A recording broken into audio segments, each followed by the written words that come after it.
Gracias por continuar con nosotros en este programa Tras las Huellas. El periodista José Cuevas desde Santo Domingo, República Dominicana. Y ya está con nosotros el doctor Pedro José Duarte Canaán, abogado de los tribunales de la República Dominicana. Gracias, doctor, por estar en este programa Tras las Huellas una vez más.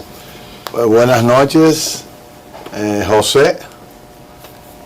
Extensivo el saludo a la República Dominicana y por supuesto al planeta. Así es. Es probable que nos estemos viendo en uno de los 5 continentes. Es decir que un privilegio volver a tu espacio que se posiciona cada viernes. Y tú tienes un aval de 12 años con este espacio. Eso te hace merecedor de cualquier tipo de elogio. Eres un trabajador incansable. Y gracias, doctor, de mi parte, a usted el apoyo que siempre nos dan a todos los comunicadores, porque así es. Doctor, preguntarle de una vez.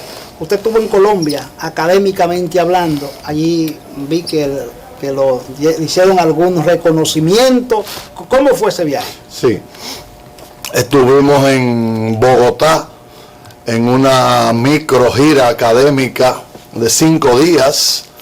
Visitamos varias instituciones.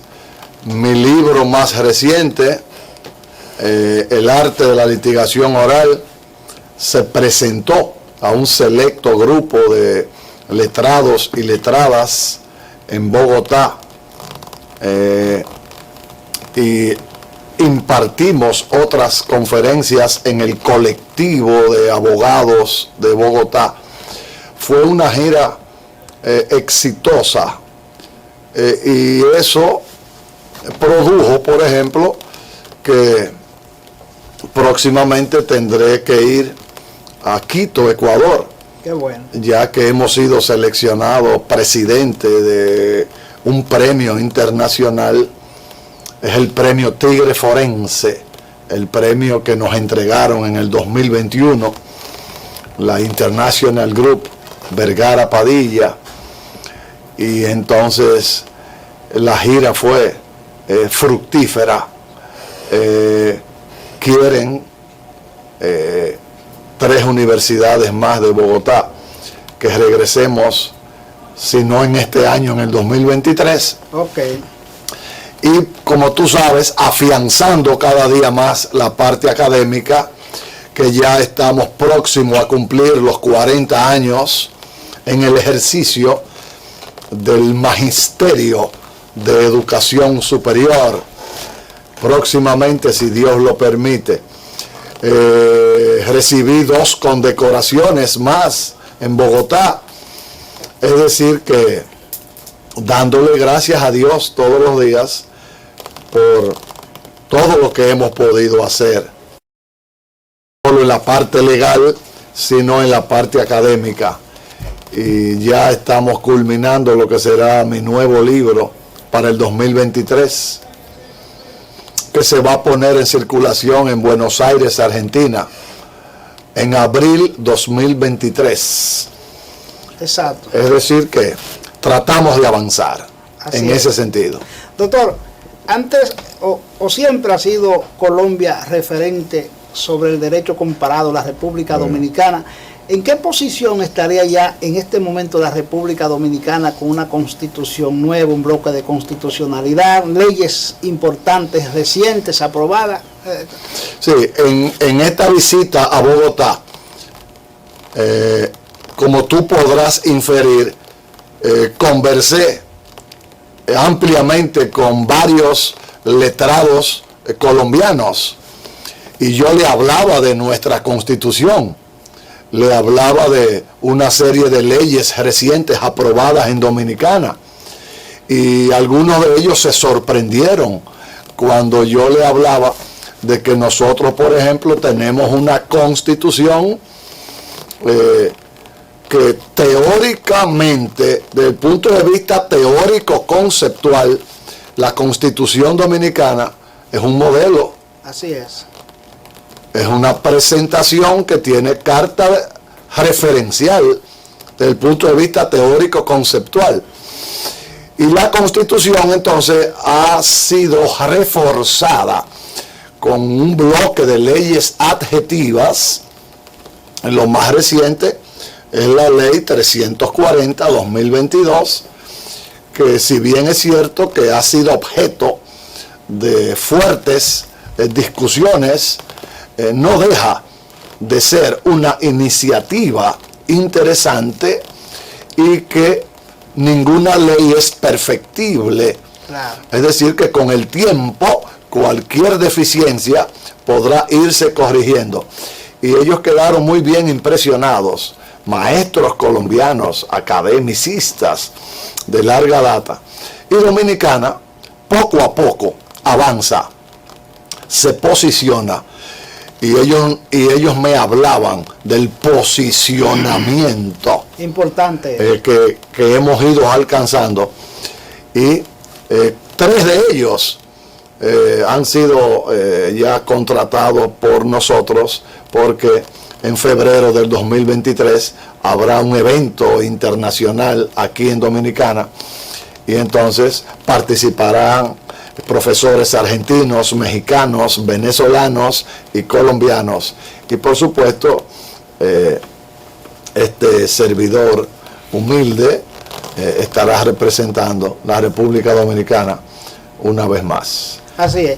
Doctor, voy a seguir con el ámbito académico, porque yo sé que este programa lo está viendo muchas personas, y hay personas que siempre necesitan de la suya, la orientación académica.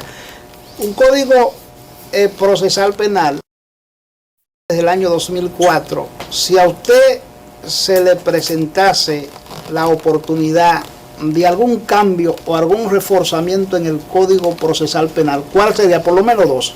Sí. Existe la disposición prevista en el artículo 298-299.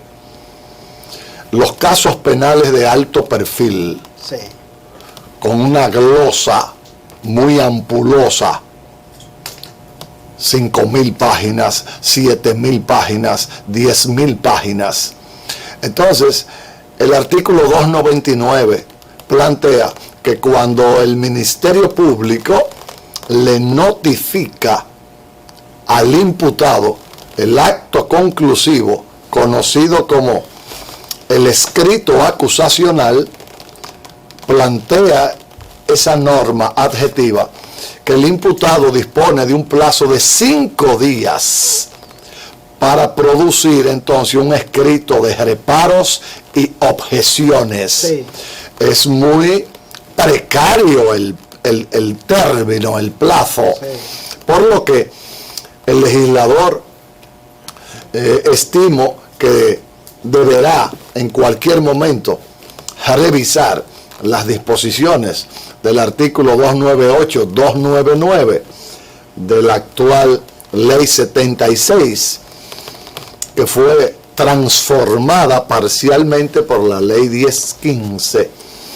Y por supuesto, otro punto a considerar en una posible revisión del instrumento procesal penal sería lo relativo a la prisión preventiva.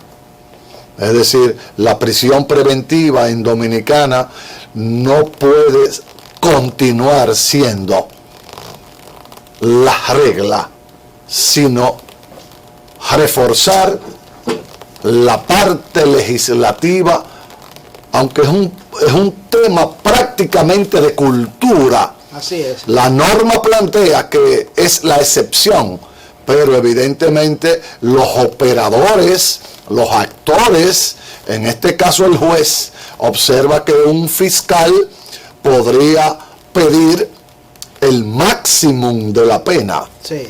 pero quien decide es el juez o los jueces.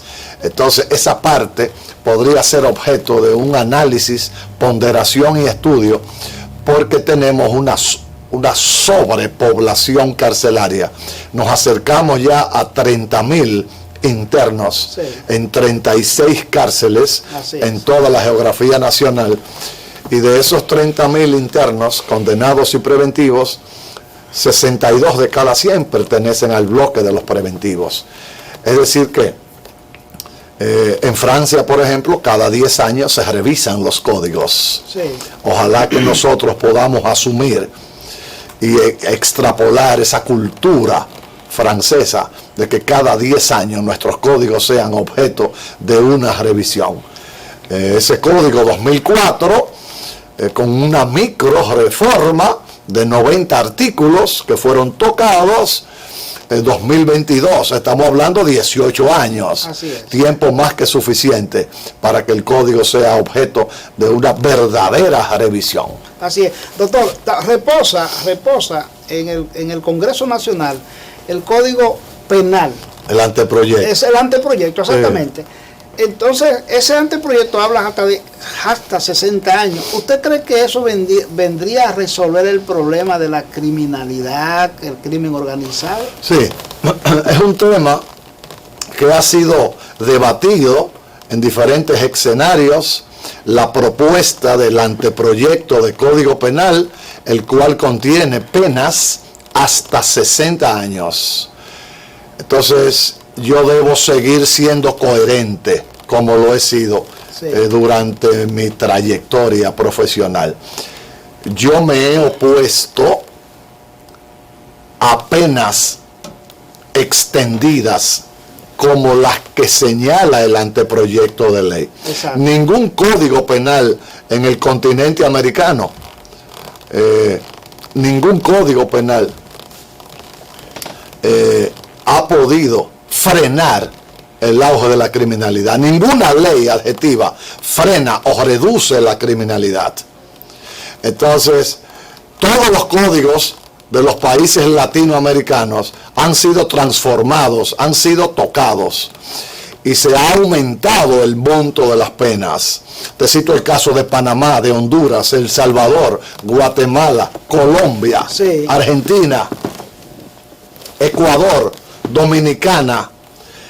Todos los códigos de los países latinoamericanos han sido modificados y las penas aumentadas. En cambio, los índices de criminalidad, en vez de disminuir, han aumentado. Eso entra en conflicto hasta con el promedio de vida de un ciudadano dominicano. Imagínate un muchacho de 40 años de edad que resulte culpable y sea condenado a 60 años de reclusión mayor. Evidentemente que es un absurdo, y países como los nuestros, donde un interno no ha cumplido 30 años, matemáticamente no lo ha cumplido. Así es. Entonces, estimo que se debe trabajar más con la parte de la prevención, menos persecución y más prevención. Así es. Y aspiramos a que tengamos próximamente un nuevo Código Penal. Ya tenemos una ley de extinción de dominio con algunas falencias, pero que se puede ir perfeccionando. Ahora aspiramos a un nuevo Código Penal en aras de ir fortaleciendo lo que es la conceptualización de la constitucionalización del proceso penal en la República Dominicana, que tiene un gran bloque de constitucionalidad. Así es.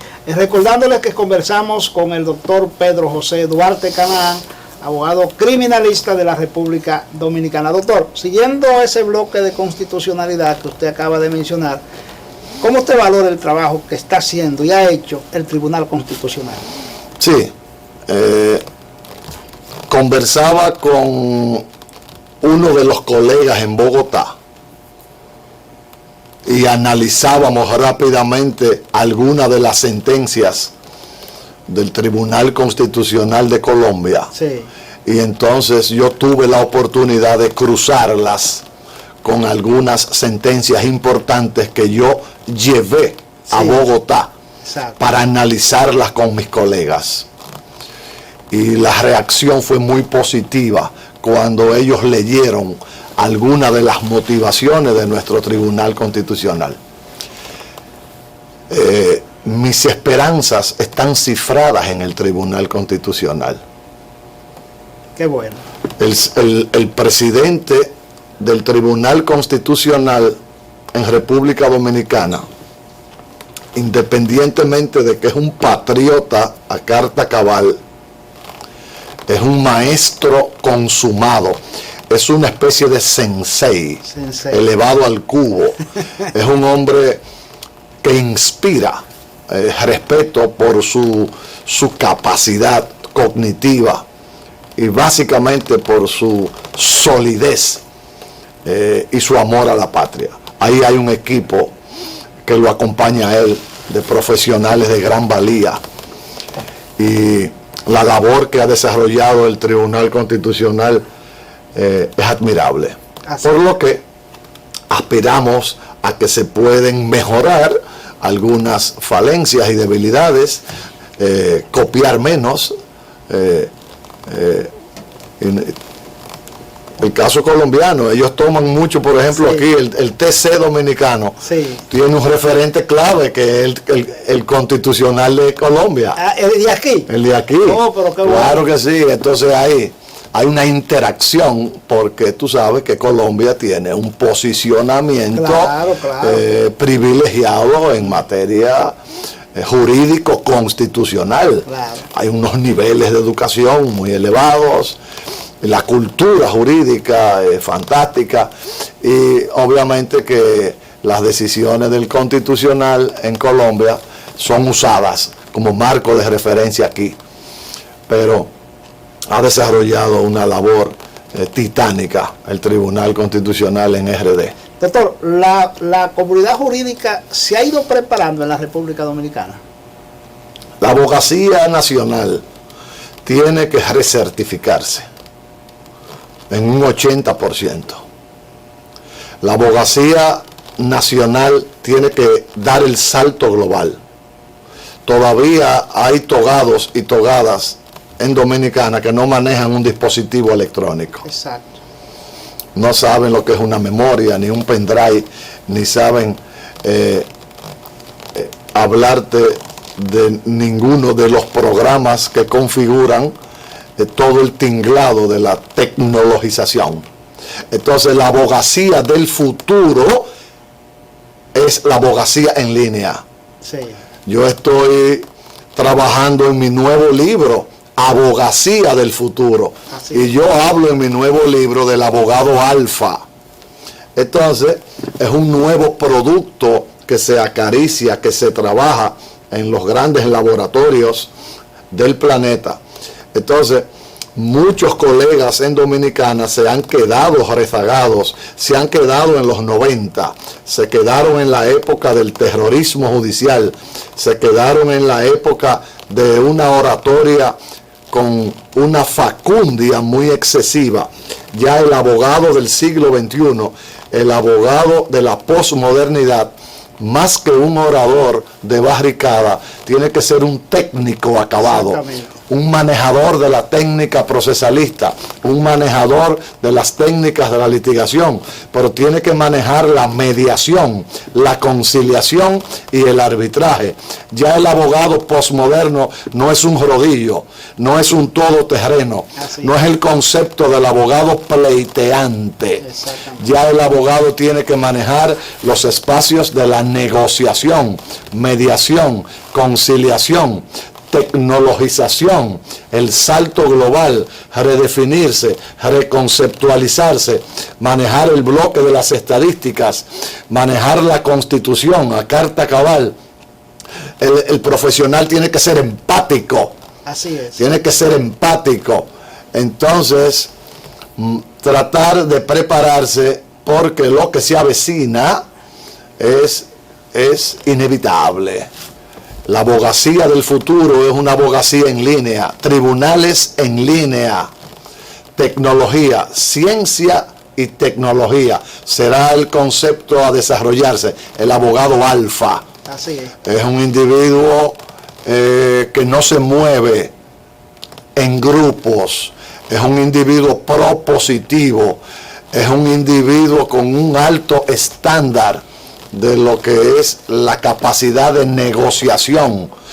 No soy el clásico rodillo que te aplasto. No, soy un profesional integral, redefinido, reconceptualizado, con un salto.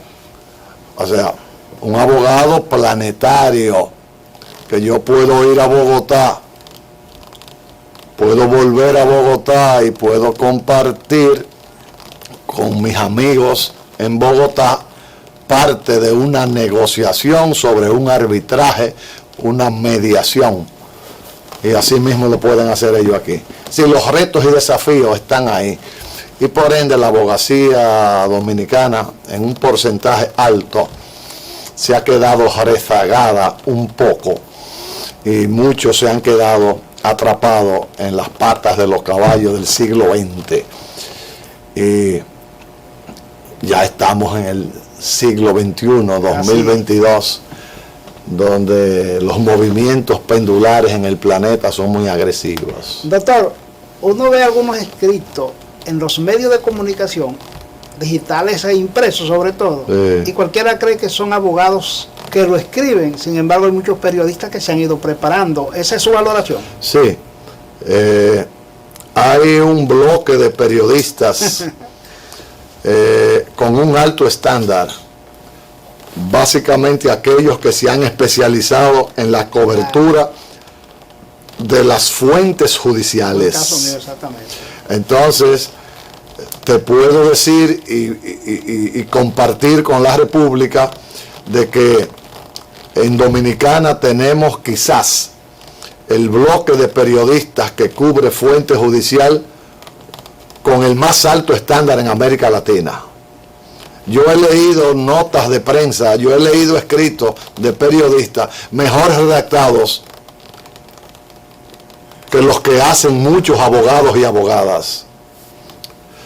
El lenguaje oral de muchos de esos periodistas ya especializados, y me alegré enormemente cuando leí recientemente que la escuela de la judicatura impartió unos cursos, talleres con el colegio de periodistas, básicamente para fortalecer el manejo de la logística oral y escrita de esa fuente judicial.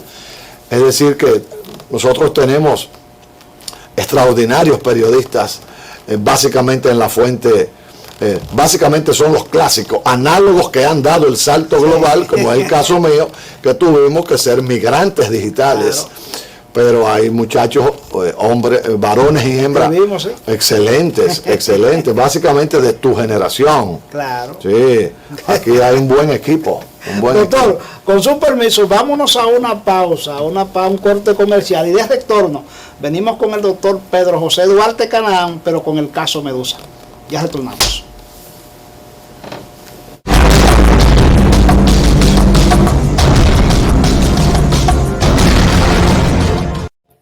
Continuamos en este programa Tras las Huellas, señores. La gente activa viendo esta entrevista en todas las redes sociales, viendo al doctor Pedro José Duarte Canaán. Doctor, la gente se esmera con usted, esa academia, esa parte académica. Pero quiero saber, doctor, el caso Medusa, ¿cuál será el destino? Porque vi que usted sobre todo pidió 100 días, ¿verdad?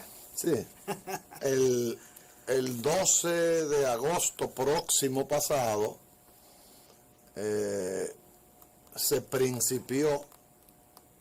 se inició la etapa conocida como fase intermedia, audiencia preliminar.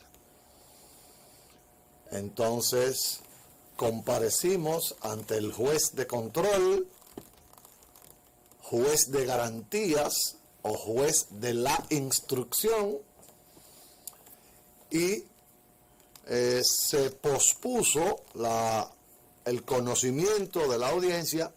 Entonces volveremos de nuevo al tribunal el 19 de diciembre de este año, con la gracia de Dios. Así es. Solicitamos un plazo de 100 días Evidentemente nosotros no hemos podido otear, leer, estudiar ese legajo ampuloso, unas 12.500 páginas, y por supuesto que no habían condiciones procesales para que se iniciara, porque algunos imputados e imputadas no estaban representados por sus respectivos togados y togadas.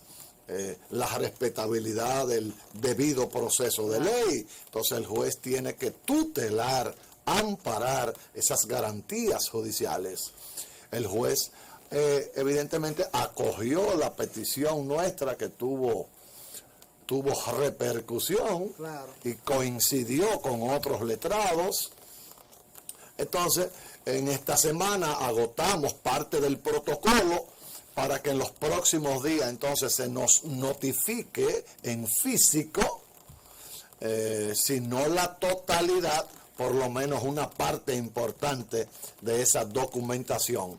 Y poder entonces nosotros, después de estudiar, producir un escrito, que es lo que se llama la escritura de reparos y objeciones, consignadas en el artículo que te mencioné, el 299 del CPPD.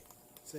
Es decir, que estamos en ese proceso ahora de obtención, análisis y ponderación de un trabajo que será muy arduo. Doctor, yo veo ese, sí, así mismo, porque estamos hablando de más Sí. de 12.500 páginas. Doctor, su experiencia, ¿qué le dice? Al término, ¿en qué años tendría la República Dominicana o ustedes una sentencia definitiva sobre ese caso? ¿Qué le dice? Fíjate, estamos en la etapa intermedia, sí, audiencia preliminar.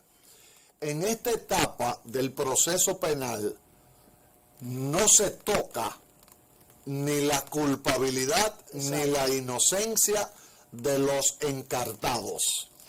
En la audiencia preliminar, la acusación se somete a juicio. Así es. Y las pruebas, es decir, el juez de garantías examina esa acusación, pondera su legitimidad, identifica que haya una formulación precisa y puntual de los cargos y somete las pruebas al filtro de los estándares.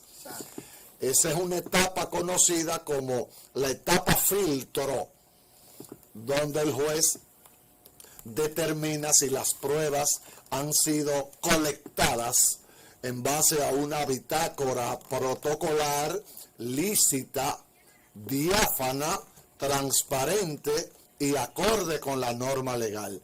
Es decir, yo te puedo decir, José Aníbal, que esa audiencia preliminar que inició el 12 de agosto, esa es una etapa procesal que podría durar 25 meses. 25 meses. Mínimo. La audiencia preliminar. Es decir, más de 2 años. Más de 2 años. 62 imputados. Sí. 90 togados. Somos 90 profesionales de la toga y el birrete. 62 imputados. Cada abogado tendrá que trabajar la bitácora de los incidentes. Entonces es una audiencia que podría extenderse entre 24 y 28 meses aproximadamente. Y tú tienes que comenzar a descontar que en diciembre entonces vienen los días de asueto, los días festivos. Así es. O sea que el mes de diciembre se mutila un poco en la agenda laboral. Ya vendríamos al 2023, donde los políticos nuestros van a arreciar su carrera político partidarista con miras al proceso eleccionario del año 2024. El juicio de fondo de ese caso: podrían llegar las elecciones del año 2024 y estarse ventilando aún ese proceso. Esa es una posibilidad por las características que adornan este proceso penal de alto perfil. 24 meses, 28 meses, sin contar que puedan sobrevenir cualquier imprevisto. Recuérdate que estamos en la temporada preciclónica. Claro. Y que Dios nos siga protegiendo como lo ha hecho siempre. Pero es un proceso, será un proceso muy extendido, muy luengo, que hay que tener paciencia, pasión, mucha fe, porque el trabajo será fuerte y será bastante reñido ese escrutinio legal. Doctor, ¿cómo se ha manejado? ¿Cómo usted ve que se ha manejado el Estado, el Ministerio Público frente a este caso? El Ministerio Público es una agencia ejecutiva estatal. Fíjate que el ius puniendi, la maquinaria punitiva del Estado, está constitucionalmente facultada. Es decir, el Estado dominicano, representado en esa agencia ejecutiva que se llama Ministerio Público, tiene una facultad constitucional de pesquisar,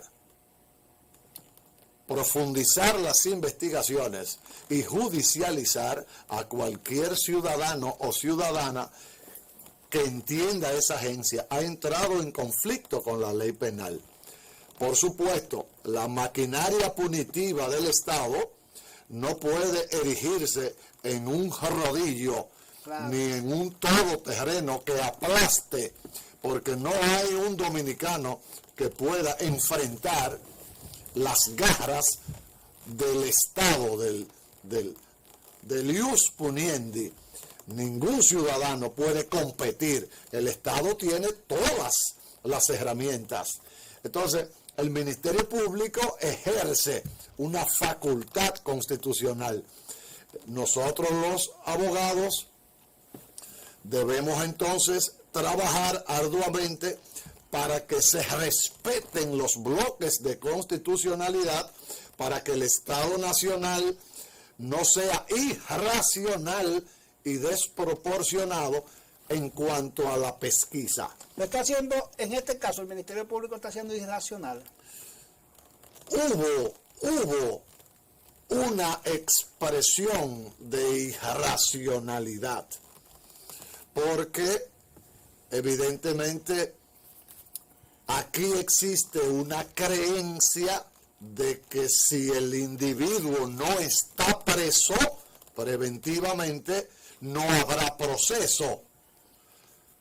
La creencia, la cultura dominicana ha llevado a nuestros actores del Ministerio Público a pensar de que ese individuo que ha sido objeto de una pesquisa, de que no puede esperar el juicio en libertad.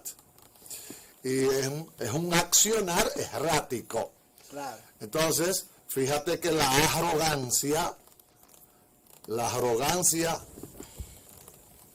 no es, ni será nunca. Así es. La arrogancia no es, ni nunca será grandeza. Así es. Doctor. Entonces, vamos a enfrentar un proceso, un megaproceso, un proceso penal de los más altos estándares, y aspiramos y le pedimos a Dios que nos dé las fuerzas necesarias para concluirlo de la mejor manera. Su cliente Alejandro Martín Rosa Llanes, ¿verdad? Sí, señor. ¿Ustedes están dispuestos o en ese proceso habrá alguna disponibilidad de negociación en algún momento determinado? ¿O ustedes van a probar de que sus clientes no son culpables de tantas cosas que se le acusan? Sobre todo el procurador, el ex procurador general de la República, que es la parte cigüeñal del proceso. Fíjate, en procesos penales de altos estándares como ese, donde hay coimputados con el rol protagónico, una de las mejores estrategias de un litigante penalista es mantenerse silente. Un proceso penal de alto perfil con algunos personajes que tienen el rol protagónico. Así es. Una fina estrategia del litigante es mantenerse en bajo perfil y silente para no colocar tu cliente en los ojos del juez, que quizás no lo está viendo. Por lo que, para satisfacer mínimamente tu inquietud, porque es una pregunta que tiene su carga de veteranía, nosotros estamos en el proceso de lectura, análisis, ponderación. No vamos a adelantar nada esta noche aquí contigo, porque estamos agotando ese ciclo. Pero más adelante tú serás de los primeros en enterarte de lo que será parte de la estrategia que diseñaremos a esos fines. En esa dirección, pues, esperamos que continuemos en diciembre, y siempre el abogado penalista tiene una sola aspiración. La aspiración de un penalista es que su cliente sea sometido a un juicio justo. Así es. Donde se les respete su derecho de defensa y que el Estado no actúe como un todoterreno. Así es. Entonces, yo espero que la próxima invitación que tú me hagas quizás pueda darte mayores detalles al respecto. Sí, doctor, se nos va el tiempo, pero yo quiero que usted me dé solamente una pregunta. Óigame, usted habló de unos 24 hasta 28 meses en un proceso de esta... Aproximadamente. Pero entonces, ¿hasta cuándo estaremos hablando del caso Medusa sin una sentencia definitiva? Más o menos un tiempo. 2025. 2025. 2025. ¿Usted que concluye definitivamente? Podría ser 2025. Gracias, doctor Pedro José Duarte Canaán. Gracias a todas. Doctor, esta es su casa. Gracias, José Aníbal. Y está la escenografía, me gustó. Observo que tú te mantienes en el circuito de la innovación. Tienes un equipo de jóvenes muy diligentes y te felicito públicamente porque has sabido adaptarte a los tiempos modernos, y me gusta el espacio, el entorno, la escenografía. Es decir, que tú eres un guerrero batallador, eres un migrante digital como yo. De análogo a digital. Exacto, de análogo pasamos a digital. Gracias al doctor Pedro José Duarte Canaán por esta interesante entrevista. El periodista José Cuevas desde Santo Domingo, República Dominicana. Gracias a Dios por darnos la oportunidad de estar con todos ustedes. Gracias, por supuesto, a toda la población que nos sintoniza a través de las redes sociales en diversas partes del mundo. El periodista José Cuevas estuvo con ustedes en este programa Tras las Huellas y será hasta la próxima.